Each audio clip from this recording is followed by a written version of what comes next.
门主，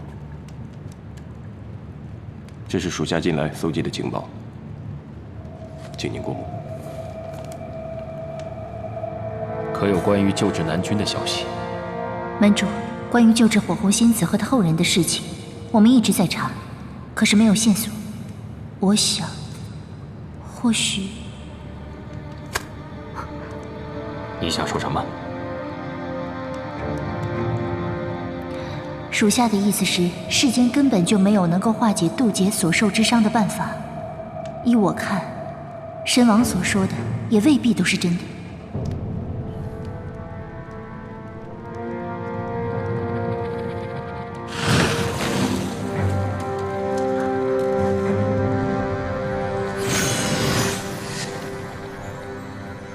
如果上天真的如此无情的话，我会让整个三界为他陪葬。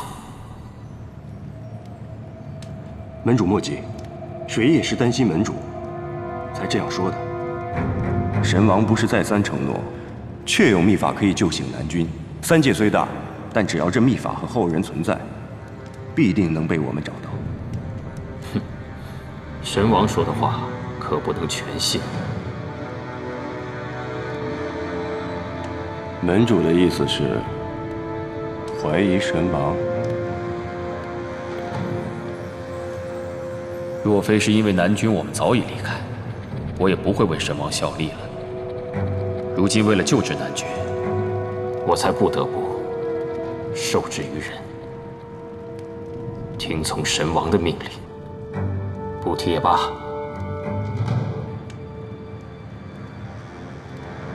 对了，季农现在正在外面候着。啊，需要属下叫他进来吗？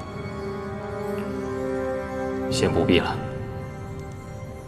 你转告他，让他走吧。无间门不需要他。门主，我们费尽心思，不就是为了让季农加入无间门吗？正所谓欲擒故纵，我只是想看看他到底是否忠心。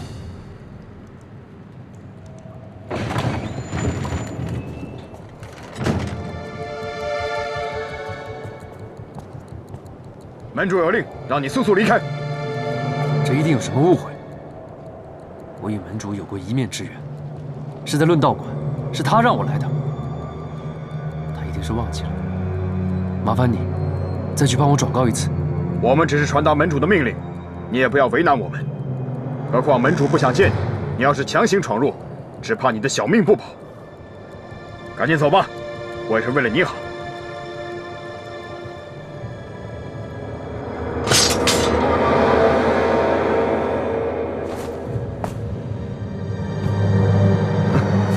还不赶紧走！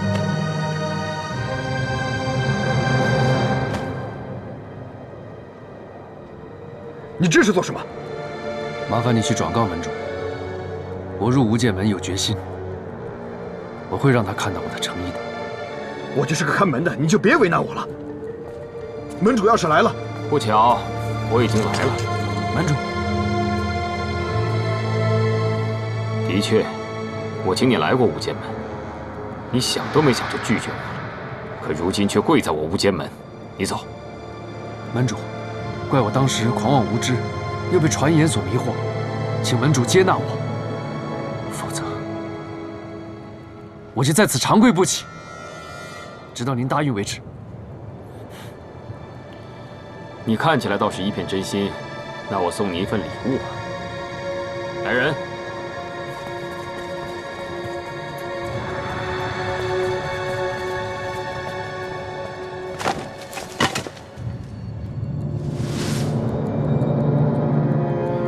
你要是现在后悔的话，还来得及。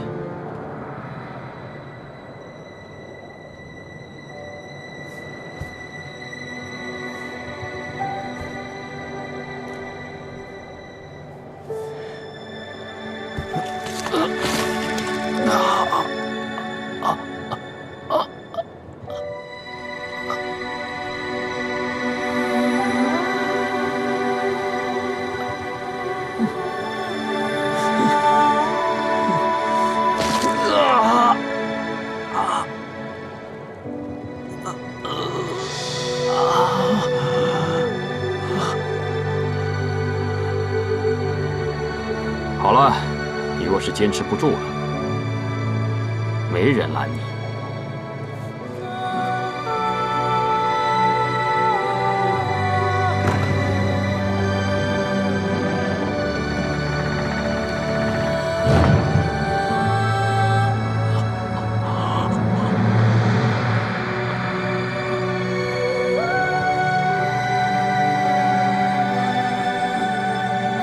你这是何苦呢？自己找罪受。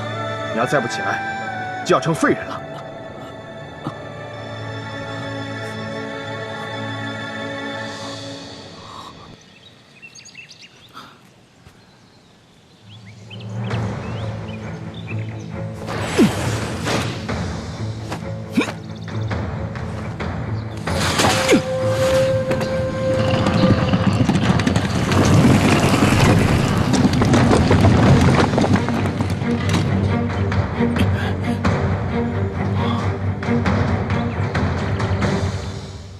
藏经阁即日起停止对外开放，任何弟子不得入内，否则会遭公规严惩。师尊，你为什么要封锁藏经阁？这是学宫内部的事儿，不便向你们弟子透露。师尊，那你封锁了藏经阁，我跟纪年阁住哪儿啊？这你们不用担心，我已经帮你们找好了住处。随我来吧。哦。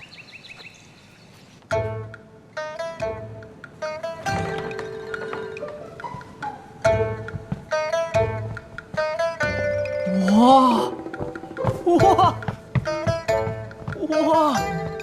这这么大！大师兄，我们以后真的就住这儿了吗？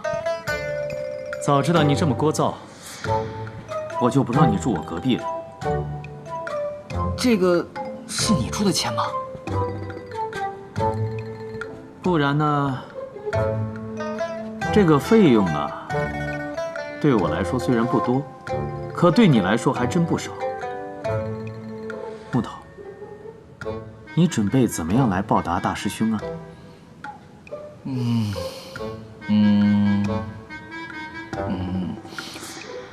我给大师兄知道好多的傀儡，他们可以洗衣服、做饭、打扫卫生，做什么都可以。傀儡干活有什么诚意啊？我反倒觉得，如果是你亲自来做，那才能彰显诚意。我什么都没说啊，我说话了吗？不愿意是吧？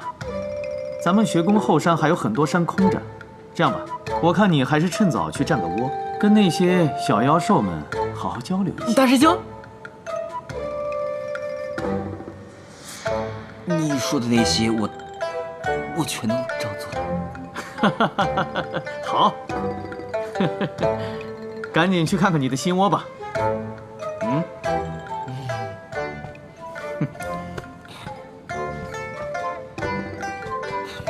大师兄，啊，谢谢你啊。小事一桩。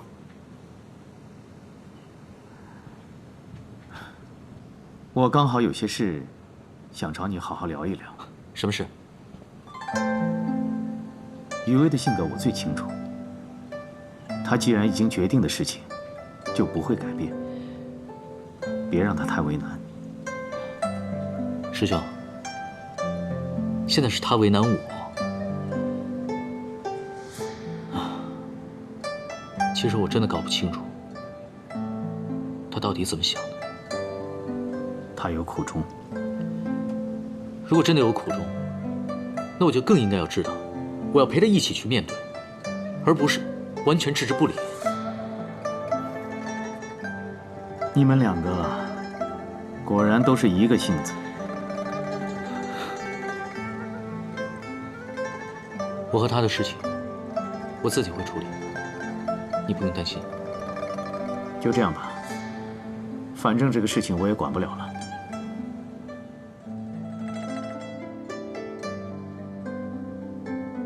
对了，今年你可认识西岳郡主？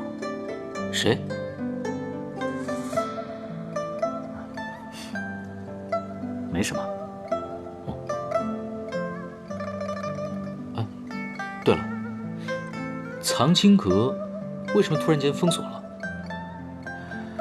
对此事，我也是一知半解。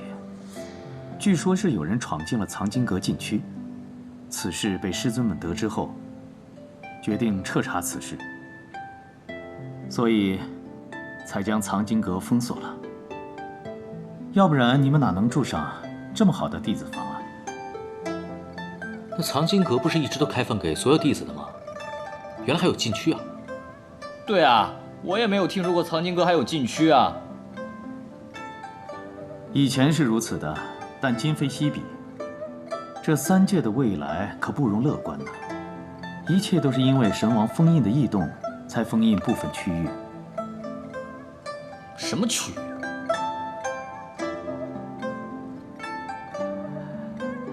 好像是20多年前的历史区域。20多年前。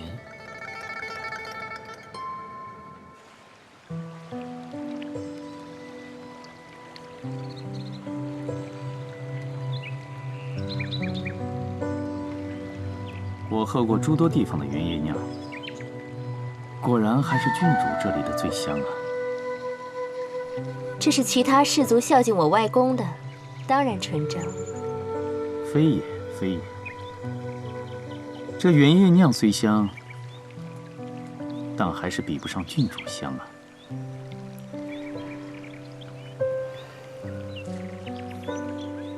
佳肴当前，美人相伴，人生快事，莫不过如此。邋遢，你若再言语轻浮，莫怪我对你不客气。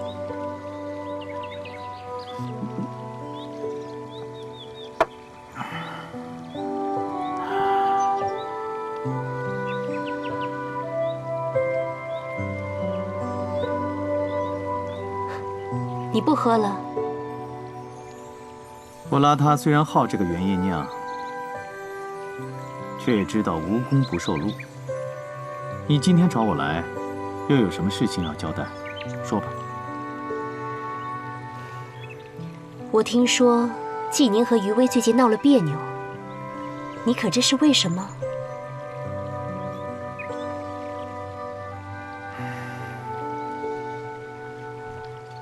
他人之事，我如何得知啊？你和余威从小在学宫里长大，二人虽貌似不合，但我知道，余威此生最信任之人，除了殿裁道人，便是你。若你不知，还有谁人会知道呢？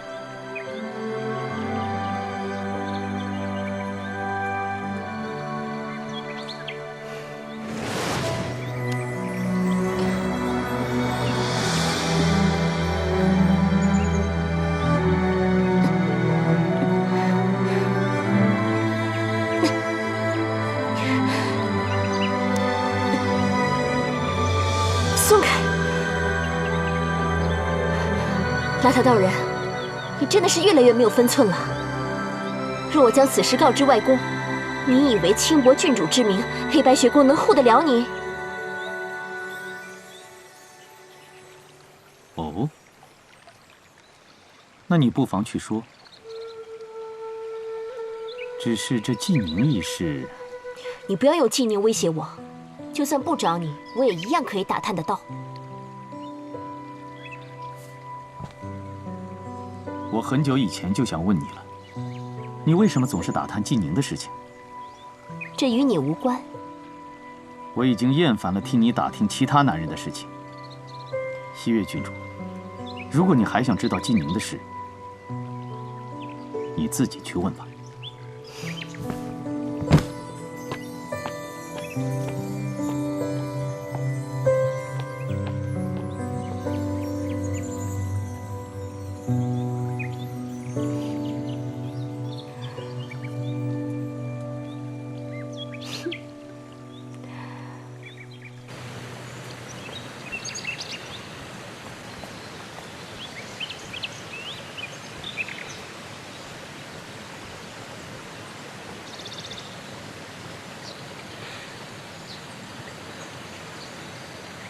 我知道你不想见到我，可我这次来不是为了私事，我是对藏经阁被封锁一事有点疑惑，所以想来找你谈谈。学宫的历史记录里，记录着市民戒狱的一切大事。你与我想的一样，之前被列为禁区的部分，就是你我氏族被灭门的部分。当学宫得知神王回归以后，就把灭族的事情隐藏了起来，那就说明神王和当年灭族的事情肯定有关系。也许我们也只是猜测而已，并没有真凭实据。你有什么打算？我想看看戒狱的记事本。可是藏经阁已经被封锁，你怎么进去？有一个人一定可以帮到我。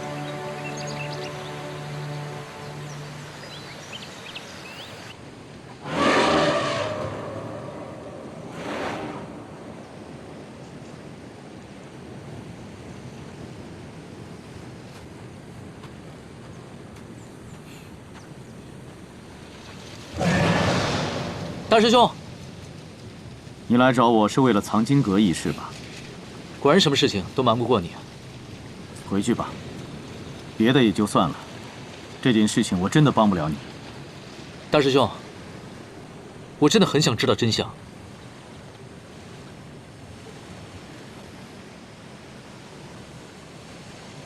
纪宁，真相不是问题的答案，而是问题的开端。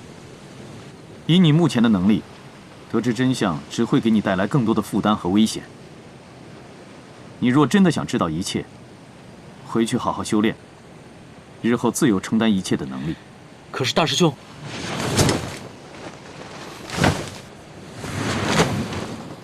冲动解决不了任何问题。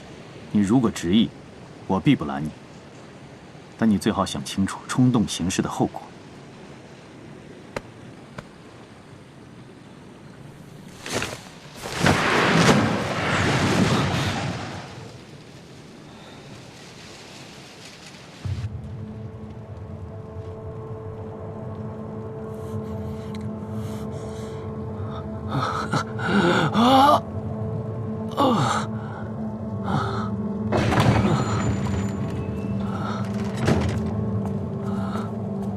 门主果然没有看错人，兄弟，门主让你进殿一见。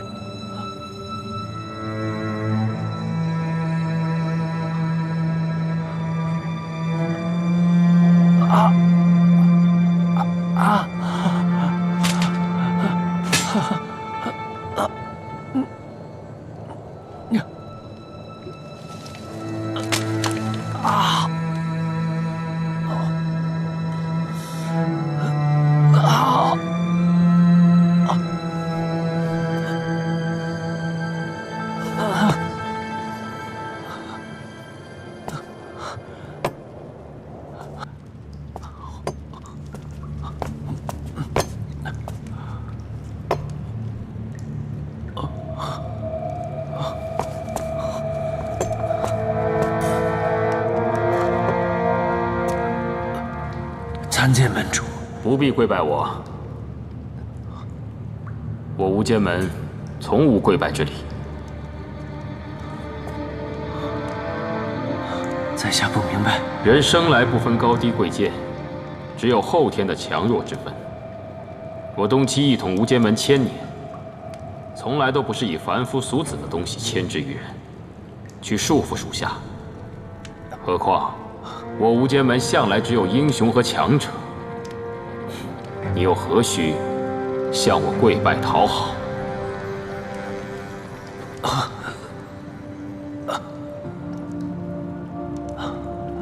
门主一番话，令我醍醐灌顶。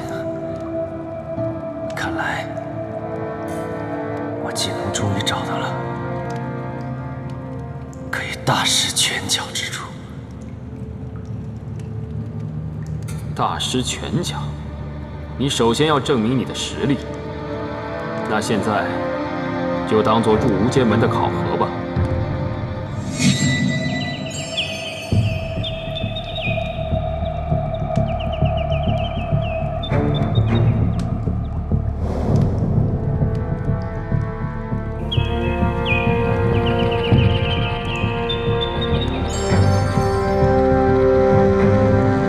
杀了这3只灵雀。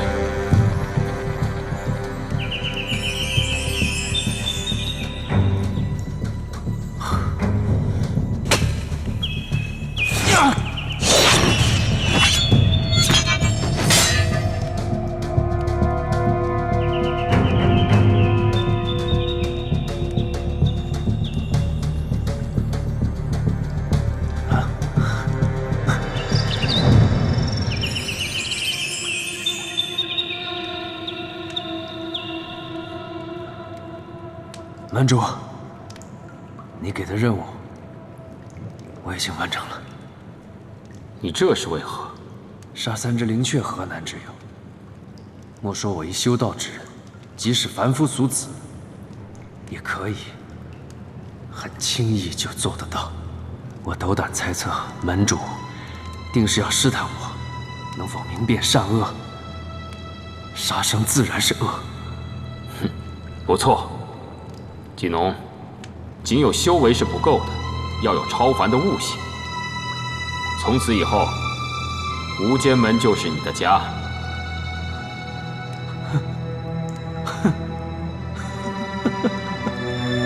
谢门主，谢门主。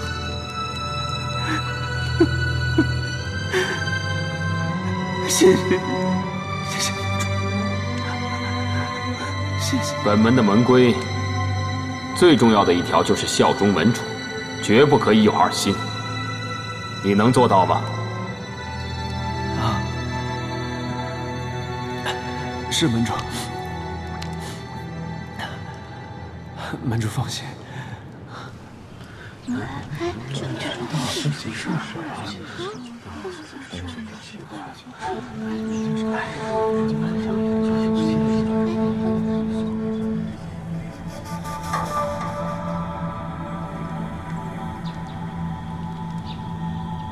银雪问剑，季宁，你们2人把我昨天教授的剑法再演练一遍。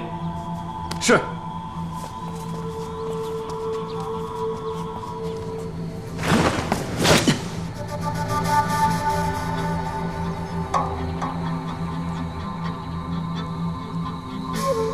哎，等！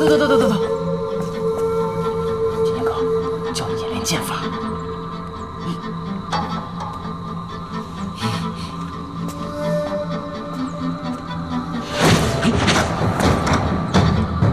金天哥，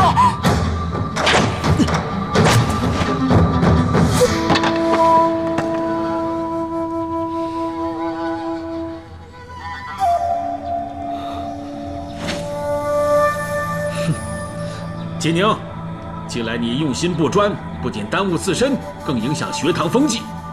这套剑法，你给我练上1000遍，我练完不得休息。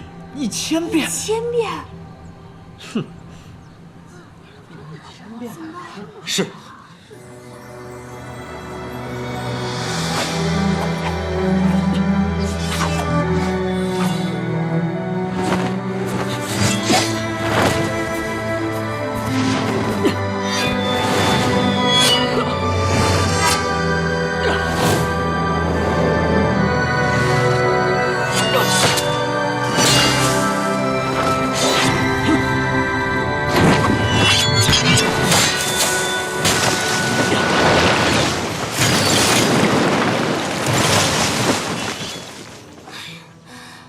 这样练下去，不得把人累死呀！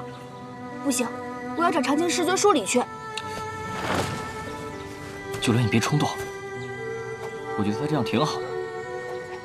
什么？这样一心肠怎么了？季宁哥被罚，你还说风凉话？你是不知道，季宁哥这几天还在为了唐金阁禁区的事情而烦恼，每天茶不思饭不想的。与其让他那样，还不如让他练剑呢。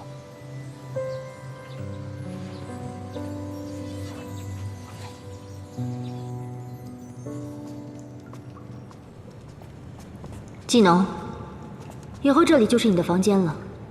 从今天起，你就是无间门的人。若是以后有什么不懂的地方，就随时来找我和童左使。愣着干嘛？进来啊，季兄。啊，这里虽说是寒碜了些，可是也能遮风挡雨。若是有什么需要的，记得告诉我们一声。不用了，晚上能有个地方休息睡觉，我就心满意足了。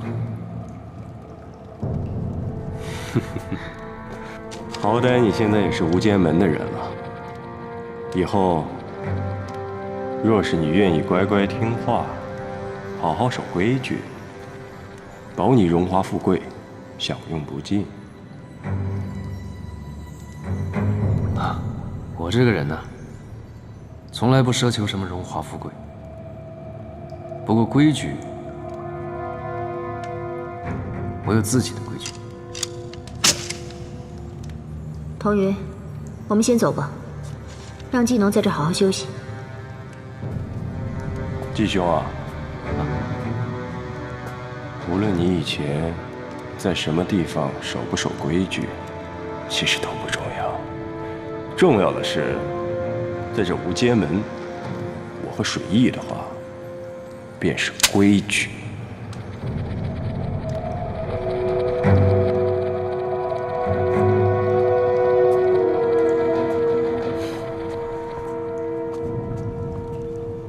你不用太在意，他这人性格比较冲动，你好好休息吧。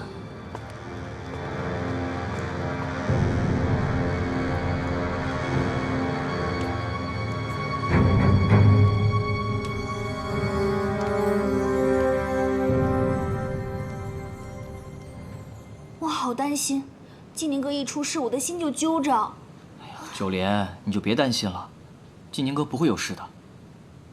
我怎么能不担心呢？你看他都瘦成那个样子了，我……最近他是瘦了好多。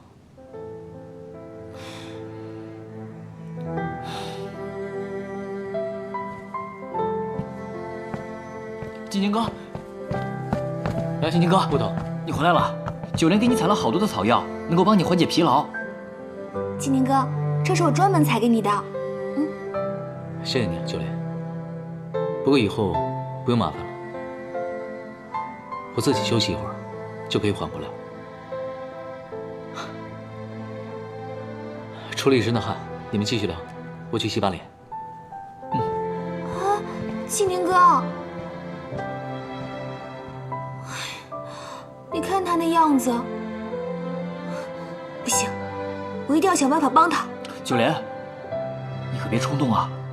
我们大家最害怕的就是你冲动做傻事了。哎，九莲，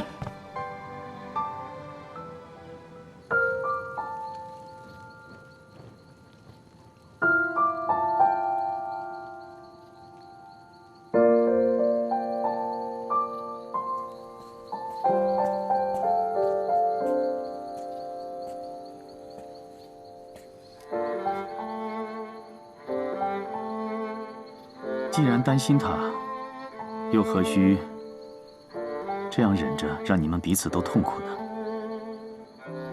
我可从来都是随性的人，我理解不了你。我想此刻他最想见到的人也是你。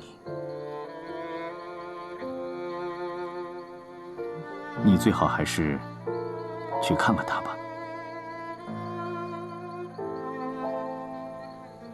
算了吧。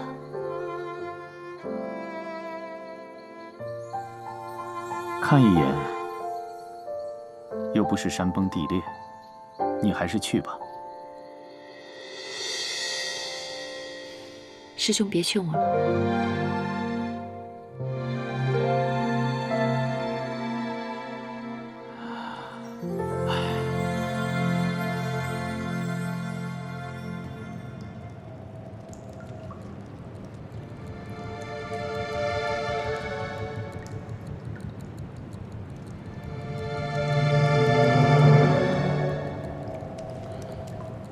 难道这卷宗还有其他人看过？除了门主，就只有左右二使有权利查阅。好，那你下去吧。是。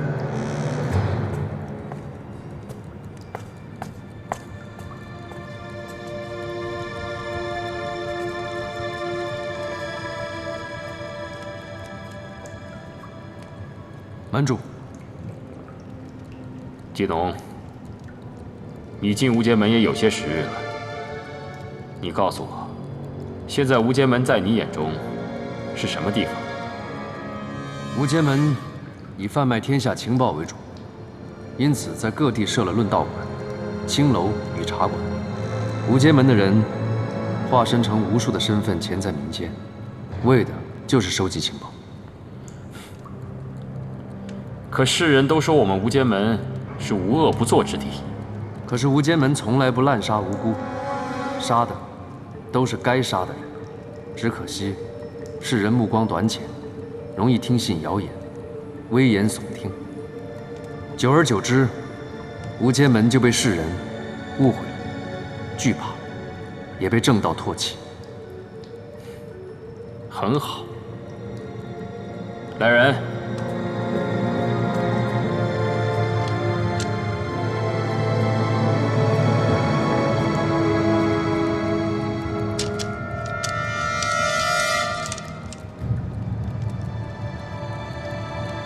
把这里面的事情给我查清楚。门主，你这是在怀疑铜左使跟水右使？我问你，我们无间门的门规第一条是什么？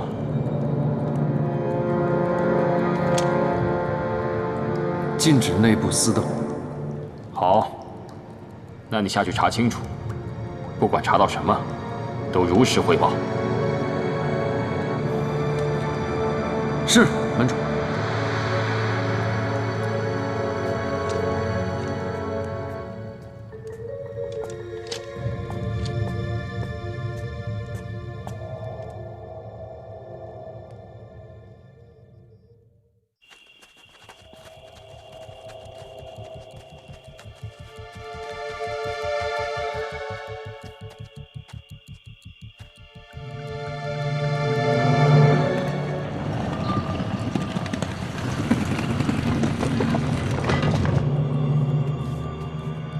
守住大门，任何人不得进入。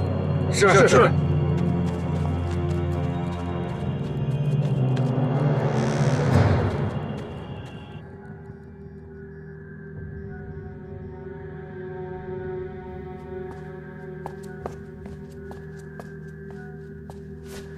师尊，月谷，找为师何事啊？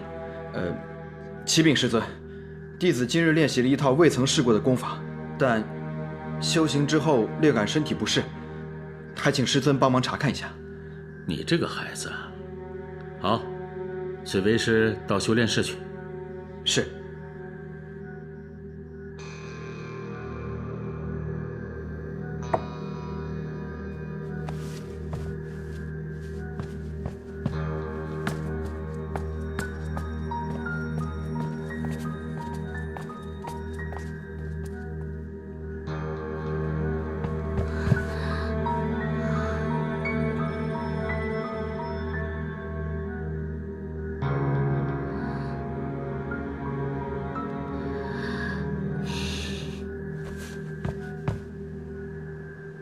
那你怎么会有长青师尊的令牌呢？长翅膀飞来的。偷的？你刚刚是去偷令牌了？早知道我打死也不能让你去啊！我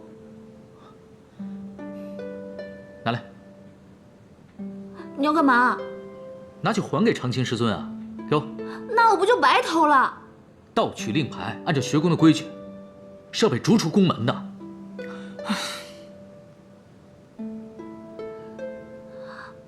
不就是逐出宫门吗？为了你，当山活海我都不怕，才不稀罕一个黑白学宫的学籍呢。秋莲，其实你真的没有必要为我做这些事情。纪宁哥，我做的这些都是我自愿的，你不用有压力。你喜欢谁我不管，我只知道我喜欢你就够了。可是秋莲，别啰啰嗦嗦的了。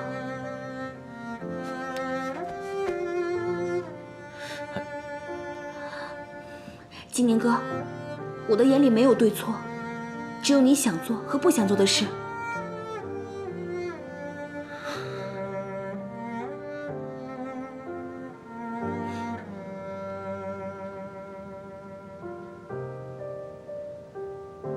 可是九莲，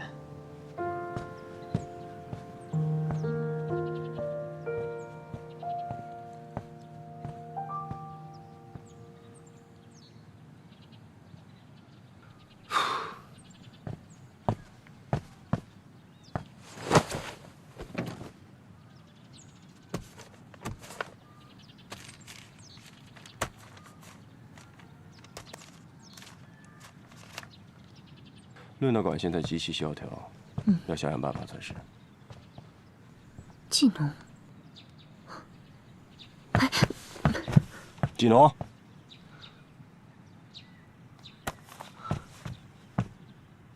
你在干什么啊？虽说你现在是无间门的人，可谁给你的权利让你查我的账务？哎，你别生气。是门主让我来这边了解一下账目的情况嘛。既然是门主的指令，你干嘛要偷偷摸摸的？我只是不想麻烦你们。我和水一在这论道馆经营多年了，没有人敢参与进来，为何门主突然派你来啊？啊！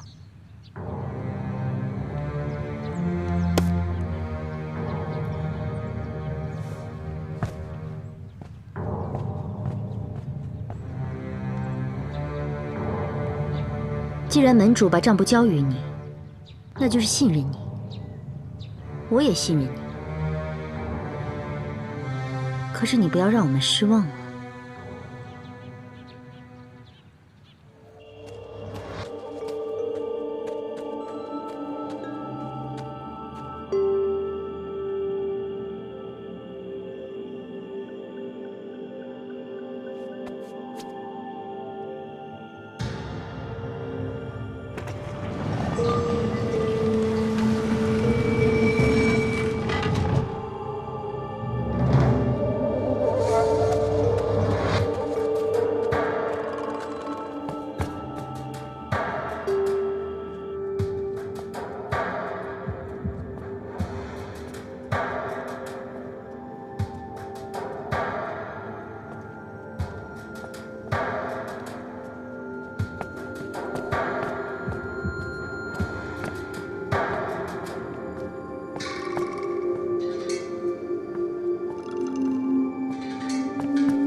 是谁？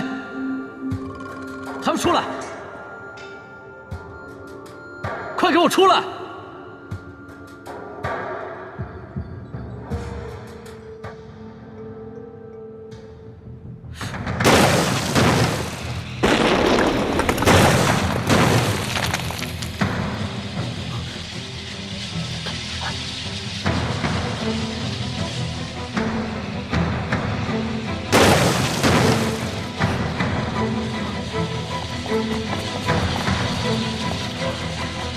大胆经营，竟敢私闯禁区！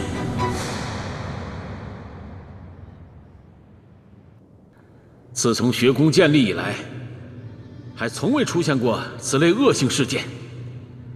弟子竟然私闯藏经阁，你知道里面藏了多少古老典籍和珍贵的年鉴吗？如果这些东西有所缺毁，你担待得起吗？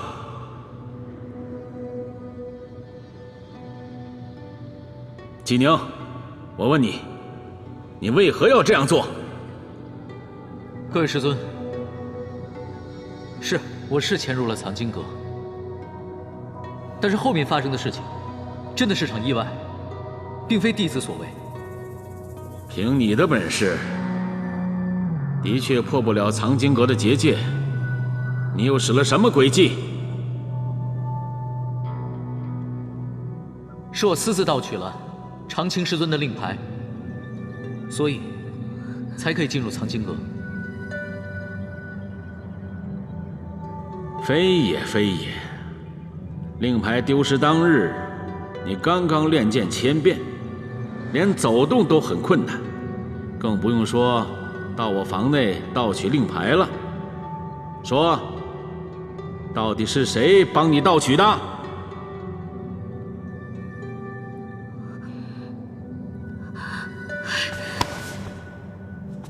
此事全是我一人所为，请师尊责罚。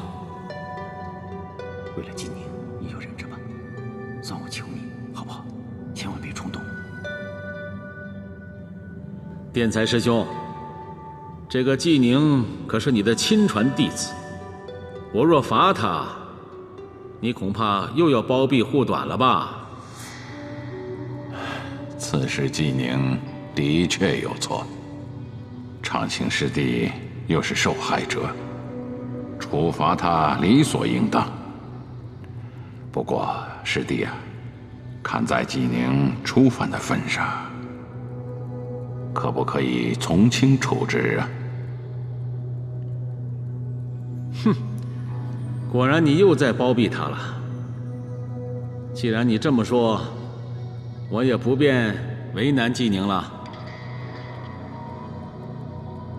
这样吧，就罚他面壁10日。